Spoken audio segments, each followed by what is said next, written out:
What you're able to do is when you end the quiz, you can have the results sent directly to your email.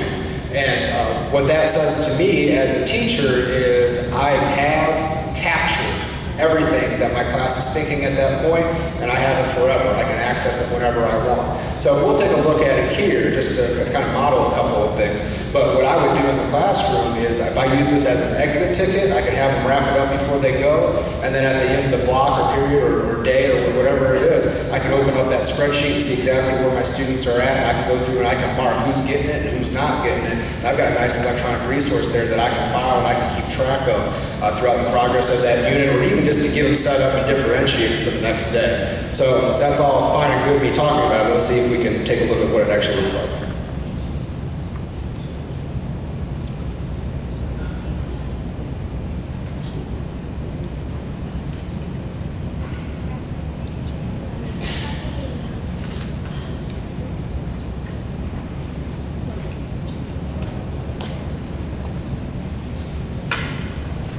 And that email doesn't take too long to come back through. If you didn't get in, I thought I heard a sign out there. I apologize if it cut you off. My assumption was that we got most of them in. For our purposes here today, we should be able to get an idea of the functionality of this with the report that we got here. So. You can see that it comes to you directly in an email. I think it was less than about 30 seconds or so, and it comes in an Excel spreadsheet. So I'm going to do the best I can to navigate this mic with a wire and spreadsheet at the same time.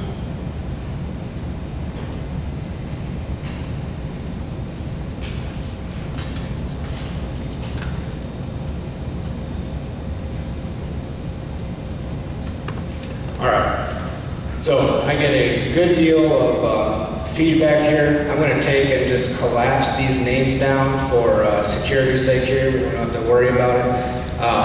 But maybe as a generation or a conversation generator, you want to keep those up or not keep them up in the classroom. But you can take your fields here. Okay, just wrap that text out. And now you've got all of that information right here in the spreadsheet for each one of those questions. And of course you can see this is how you get individual feedback to the students by showing who exactly did what. Okay, so we're not going to put that up there for everybody to see at this point right now.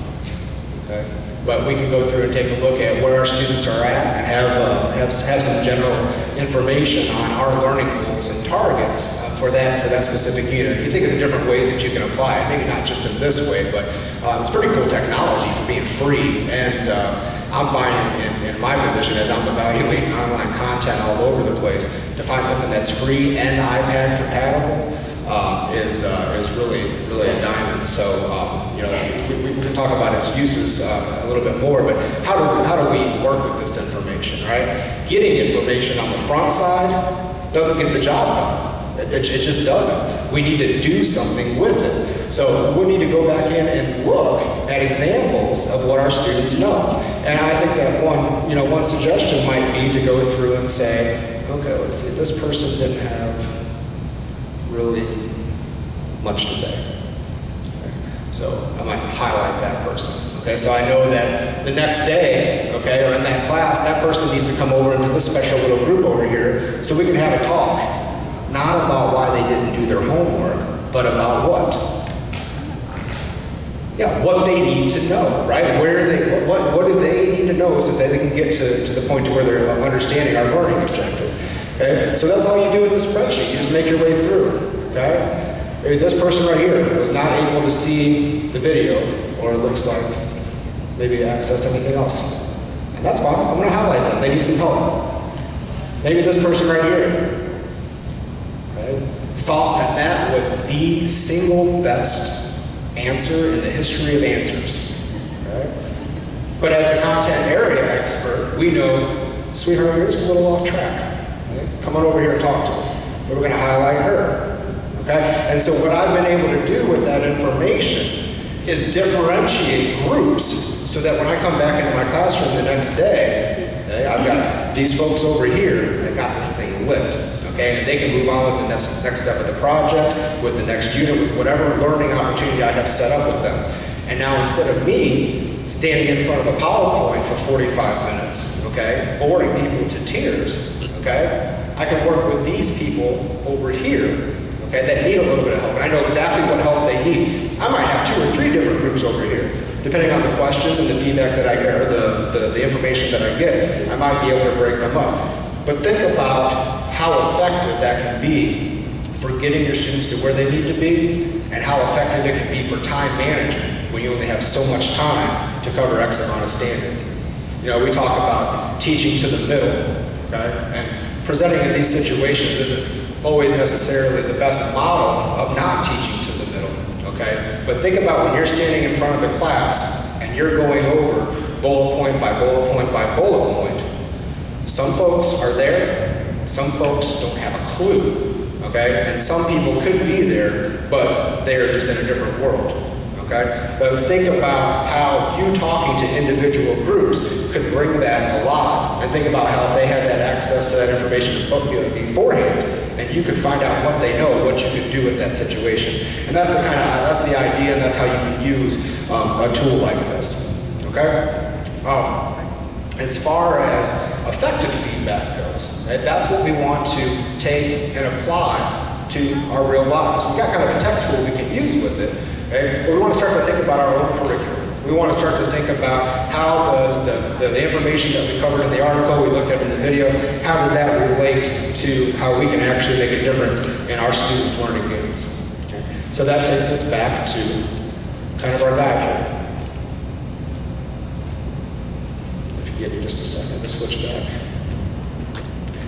What we'll do here before we wrap up is I'll give you some information on how to get in and set up that Socrative account for yourself. If you haven't already, like I said, it's not groundbreaking, but it might be something that you weren't aware of. But we'll get to that point. You see what it looks like on the student side. You see how the teacher can use it on the teacher side, and then we'll play around a little bit with how you can set up some quizzes for your students to try to figure out exactly what they know at any given point.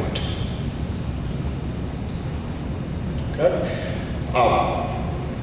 Essentially, what we just got done talking about, we use that data to differentiate. Okay, when you use that spreadsheet to figure out who's where, then that helps you to personalize learning in your classroom, whether it be that day or whether it be the following day, to kind of help folks out there where they need to be. Okay. Now, we want to try to step into creating a model for how to set up an effective learning experience or lesson in the class. So this is what I would do, say, to start the class. I would have a couple of questions, say, answer credit, and I would have my folks come in and answer those questions. And I would bring that spreadsheet up, okay? And I would run through some of the different answers, okay? And say, what do you guys think about this? What do you think about that? Go back and reference the text that we looked at last night. Tell me why you think this is a good answer or why this isn't a good answer, okay? Why is this right or why is this wrong? And there might not be a right or wrong answer, but you're just generating some discussion. Once you have that information, you can start to spread folks out. You want to do a little bit of a review, then you want to differentiate, you want to get into helping some folks in small groups and working with them individually. You get the ones who got it moving and the ones that didn't, the support that they need.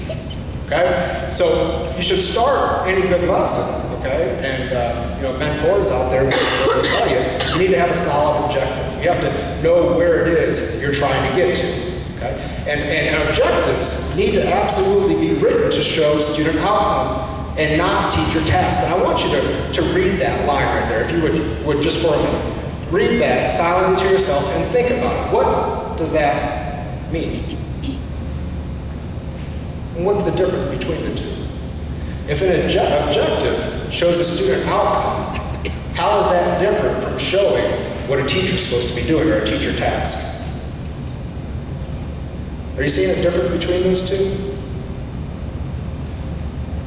Yes? Anybody care to share? I'm sorry, I'm not used to a mic with a wire. I'm sorry, I feel kind of caged. Just scream it out. Scream it out. You see a difference? See this wait time? With student outcomes, students are demonstrating that they can do something. With teacher tasks, you might do it, but students still may not necessarily know what to do. I think that's an excellent way to describe it. And just to recap what he said is, with student outcomes, students know what it is they're supposed to be doing. With teacher tasks, the teacher has done it, but doesn't necessarily mean the students got to where they need to be, right? Did I paraphrase that, essentially? And an easier way to sum that up, okay, is this. And we see it all over the place, we hear it over and over again. But if we place a focus on instruction, okay, a focus on learning, and instead of a focus on instruction, then we've achieved what we need to do. Okay, and think about what that difference is. If you focus on instruction, you're focusing on your delivery, right? Okay. I'm going to put up this slide, and I'm going to play this video, and I'm going to hand out this worksheet, and I'm going to have them talk about this question. Okay? Boom, lesson plan, done. Save it, right? Good to go, it's there. I'm set for the rest of my life, right? Every time I teach this course, I got it done. We've done half of it at that point, haven't we? What's the other half? What's our ultimate goal? What are we doing? We're teachers, right? We need to make sure that students learn. So if we set our objectives up in a way that will make it very clear whether or not our students have obtained them or not, then we've got kind of a map. We've got a path that we can follow to an end destination, right? So for our objectives here today, we want to understand how effective feedback can be utilized to increase student learning. Okay? That's what we're going to talk about. That's what we're going to try to apply. That's something measurable. We can see whether or not we understand that process. Okay? And we also want to be able to work with tech tools that can be immediately applied to the classroom. That's what students are doing. So I'll be able to see if we're doing that. I can kind of follow that process. Okay? But the objective isn't that I want to give a knockdown presentation. Right? We want to focus on what's happening, okay, at the learning level. Okay? It's also essential to have an essential question. That essential question kind of guides us along our learning path to get us to accomplishing that objective. Right? Just simple guidelines for a solid essential question is that it's not a yes or no question. You've asked those questions before, right? You come up with this question, you ask your class, and they say, and then I got nothing, right? We want to challenge them. We want to make sure that their question can't be summed up right away, okay? We want to make sure that they're pulling in information and they have to justify that and reflect upon that. And we want to try to make it interesting. We want to try to make it engaging, okay? So we'll have a chance to practice this here in just a little bit. This is the focus lesson. This is just getting us set up, okay? So our essential question here today is, how can I use feedback and technology in my next lesson to increase student learning? And we might not have that lit by the time we walk out of here, but we're going to start working towards achieving that objective, okay? Or by answering that question, we'll be able to work towards achieving our objective. Okay? So I've been talking enough, okay? You gotta have a decent split, or else people are just going to fall asleep, and I get it. I've been on that side of it too many times. Okay? So we want to be able to make this applicable to your own lives and your own classes, and make the time that we're using sitting here, okay, worthwhile. Okay? So working by yourself, or hopefully collaboratively with somebody else, we want you to take a look at what you're teaching. What are those clearly defined content or curriculum objectives that you should have access to reference? And look at something that's coming up, okay? Not something that you did last week, because you're not going to be able to use that again until next time you teach it. But look at something that's coming up, okay? And write a clear learning objective, okay? Simple statement. Okay? This is what I want my students to learn. This is what I want them to be able to do, okay? And just as reference, it's written to show student outcomes, not teacher tasks. Once you have that objective, try to develop an engaging, open-ended, essential question that will help guide students to achieve that objective, okay? And it might not come to you right away, okay? But talk with your mentor, talk with a partner, and identify that standard, and let's see if we can't generate, okay, just in pages or text or notes or whatever it is, a clear objective that you would pose to your students, okay, and an essential question that you would continuously ask them or assess them on their answer to see where they're at. Because if you can ask them that question and they can give you an answer, you'll be able to provide feedback to get them to where they need to be. Okay, so this is the first step in starting to use effective feedback in our classes. So let's take a few minutes at this point. let's talk and let's look at the materials that we have, and then I'll take you to the next step so we can kind of see how this progression comes through. If you want to stand up and stretch, please do. If you want to stand up and talk, please do. You're not moved to those chairs, okay? And probably the blood flow to your brain will probably make the process a little more efficient, okay? So we're all adults here, be free, okay? But let's get this taken care of so that we can get to the next step, and I'll bring us back together here in a few minutes, okay?